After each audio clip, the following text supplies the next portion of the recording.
안녕하세요, 탐스입니다. 갤럭시 Z 플립5 구매를 고려하고 계신 분들이 많을 것 같습니다. 갤럭시 Z 플립5를 투고 서비스 받아서 사용해보고 느낀 점을 영상으로 담아볼까 합니다. 저의 경우 크림 색상을 사용했는데 디자인은 역시 플립5라는 생각이 들었습니다.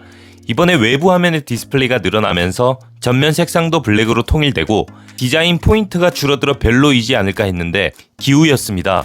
그냥 봤을 때는 밋밋할 수도 있는데 아무래도 외부 화면을 자유자재로 꾸밀 수 있다 보니까 블랙 색상으로 통일된 외부 화면을 훨씬 더 포인트 있게 만들어주고 다양한 배경 화면을 바꿔가면서 설정해 줄 수도 있고 내 사진이나 연인 사진, 가족 사진, 사진으로도 성에 안 차면 최대 15초의 동영상을 외부 화면에 설정해주면 플립5의 매력을 확실히 느낄 수 있습니다. 이번에 삼성이 엄청 신경 써서 만든 NFC 칩이 탑재된 후면 스티커를 붙이면 인식을 해서 외부 화면이 플립5 전용 스티커 디자인에 맞게 변한다는 것, 이게 너무 매력적이었습니다. 좋아하는 연예인이나 아이돌 캐릭터 등 다양한 콜라보로 소비자들을 즐겁게 해주면 좋겠네요. 외부 화면에서 배터리, 날씨, 시간, 요일 확인 등은 당연하고 원하는 어플을 선택해서 실행시켜주면 유튜브 같은 경우 영상 시청이 되는데 꽤 매력적이더라고요. 외부 화면에서 보다가 펼치더라도 화면에 그대로 남아있어서 재생을 누르고 다시 영상 시청을 이어갈 수도 있습니다. 어플의 종류가 제한적인데 갤럭시 스토어에서 굿락을 다운받고 멀티스타에 들어가면 아이러브 폴더블에 들어가셔서 런처 위젯에 들어가서 사용을 해주면 정말 다양한 앱들을 외부 화면에서 사용할 수가 있으니 참고하시면 되겠습니다. 접었을 때 틈이 거의 없어졌고 플립4와 달리 물방울 힌지가 탑재되었는데 확실히 접었다 펼칠 때 부드러운 느낌은 있습니다. 각도별로 고정을 해보았는데 어느 각도건 고정은 잘 되고요.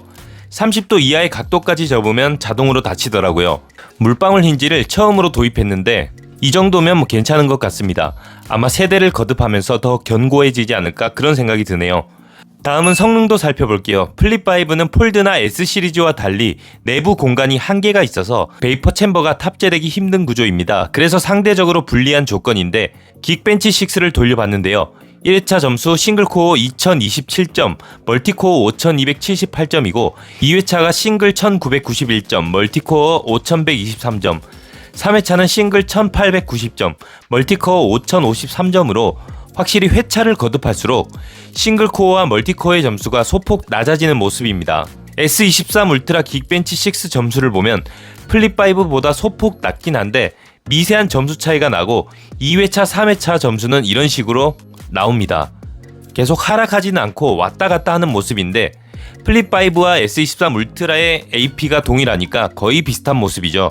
하지만 성능 유지력에서는 플립5가 확실히 더 낮은 모습입니다. 아마 회차를 거듭하고 테스트 환경을 올릴수록 플립5는 조금 더 소폭 하락하지 않을까 그렇게 보면 되겠고요. 오픈CL 점수로 GPU도 테스트해봤는데 첫 회차 때 플립5 점수가 너무 낮게 나오더라고요. 그래서 다시 돌려봤는데 7500점 가량이 나옵니다. 8000점에서 9000점 사이의 S23 울트라보다는 조금 낮은 모습인데요. 플립5가 열을 받았을 때 온도를 측정하기 위해서 동영상의 화질을 4K 60프레임으로 설정하고 10분간 촬영한 다음 퀵쉐어로 데이터 전송을 하고 온도를 측정해 봤습니다. 온도는 가장 높은 곳을 측정했을 때 39.4도로 만졌을 때 따뜻한 느낌이었으며 40도는 넘어가진 않았지만 발열이 어느 정도 있는 모습이었습니다. 극단적인 설정이긴 하지만 4K 60프레임으로 30분 이상 촬영하고 데이터를 전송하면 아마 40도는 넘어갈 것 같은 느낌도 있지만 그것은 나중에 한번 테스트해 보도록 하겠습니다. 기본적인 게임들을 할 때는 화면의 사이즈가 불편하다거나 하는 건 없었고 게임 또한 무난하게 다 잘 돌아가는 편이었고요. 특정 게임에 한해서는 게임 화면의 비율이 조금 아쉬울 수도 있겠다는 생각이 들었습니다. 다음은 카메라를 살펴볼 텐데요. 사실 카메라 스펙은 전면 1000만 화소 후면 광각과 초광각 카메라가 1200만 화소로 전작과 동일합니다. 전면 카메라의 조리개 값이 f2.4에서 f2.2로 소폭 업그레이드 된 것을 제외하면 말이죠. 그래도 이번에는 소프트웨어 후보정 처리가 확실히 개선된 것을 알 수 있었습니다. 기본 광각으로 촬영한 사진인데 나뭇잎의 어두운 부분들의 색상과 밝은 나뭇잎의 표현이 선명하게 구분되었고 하늘의 구름도 확대를 했을 때도 구름의 윤곽이 많이 깨지지 않고 어느 정도 살아있는 것을 볼 수 있었습니다. 초광각 카메라도 화질이 좋은 느낌은 아니지만 무난하게 사용하기에 불편함이 없고 S23 울트라 플립5 광각 카메라로 사진을 찍으면서 비교해 봤는데 하늘의 색상과 구름의 경계가 S23 울트라는 살짝 밋밋한 느낌이 있는데 플립5는 경계가 뚜렷한 느낌이고 초광각 카메라도 확실히 플립5의 사진이 조금 더 강한 느낌이죠. S23 울트라가 부드러운 느낌입니다. 제가 생각했을 때는 명도와 채도 설정이 전작보다 조금 높게 설정된 것 같습니다. 다음 사진도 보시면 플립5가 그냥 봐도 조금 더 밝은 느낌이죠. 그늘에서 콜라 사진을 찍었는데 그냥 얼핏 보기에는 비슷해 보이지만 펩시를 확대해보면 확실히 S23 울트라의 글씨가 더 선명하고 플립5가 조금 흐립니다. 벤치를 살펴보면 나무의 디테일이 S23 울트라가 더 선명합니다. 아무래도 S23 울트라의 카메라 스펙이 더 좋으니까 당연한 결과겠죠. 카메라는 파고들면 플립5가 그렇게 좋은 카메라는 아니지만 일반적으로 사용하기에 괜찮다라고 보시면 되겠습니다. 전문적으로 사용할 카메라는 아니니까요.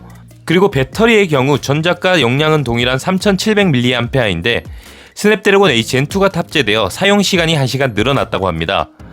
방진 등급은 없고 방수 등급이 IPX8로 비 오거나 샤워할 때 옆에 놔두고 써도 무리가 없는 수준이며 스피커는 돌비 애트모스를 켜고 S23 울트라와 비교해 봤습니다. 들어보면요.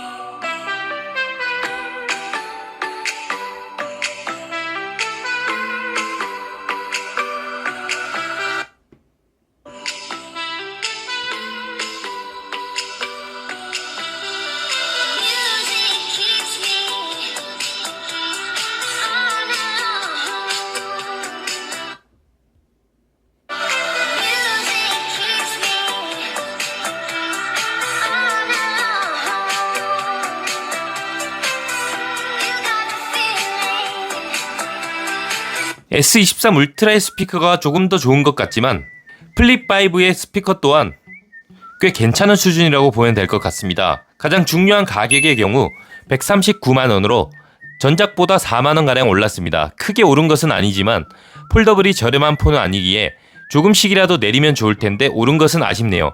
정리해보면 디자인과 외부 화면의 활용도가 좋고 다양한 꾸미기가 가능하고 AP가 업그레이드 되면서 사용하기에 쾌적해졌다. 가격은 아쉽지만 무난한 수준. 카메라의 경우 후보정 처리가 좋아지면서 사용하기에 좋아졌다. 이렇게 보시면 될 것 같네요. 사전 예약하실 분들을 위해 저와 협업 중인 폰의 달인 간단하게 소개하고 영상 종료하도록 하겠습니다. 삼성전자에서는 매년 사전 예약으로 프로모션 혜택을 제공하는데요. 폰의 달인에서는 제조사 혜택 이외에도 기기값 추가 할인이나 사은품을 증정합니다. 사은품은 닌텐도 스위치, 스마트워치, 갤럭시 버즈 시리즈, 갤럭시 탭 S6 등이 있고 후기를 작성하면 액세서리 쿠폰 35,000원가량도 제공합니다. 일반 매장보다는 훨씬 더 저렴하게 판매를 하고 있으니까 참고하시면 되겠고요. 사전 예약 진행 방법은 간단합니다. 사전 예약을 신청하면 폰의 달인에서 SMS를 통해 신청서 작성 안내가 전송되는데요. 전송받으신 신청서를 작성만 하시고 사은품을 선택하시고 배송되고 개통하면 끝입니다. 저와 오랜 기간 협업했기 때문에 믿을 수 있는 곳이며 궁금한 것이 있다면 폰의 달인 대표 번호로 전화하셔서 상담 받으시길 바라겠습니다. 카페를 접속하는 방법은 고정 댓글에 링크 참고해 주시고요. 영상 마치도록 하겠습니다. 시청해 주셔서 감사합니다. 좋은 하루 되세요.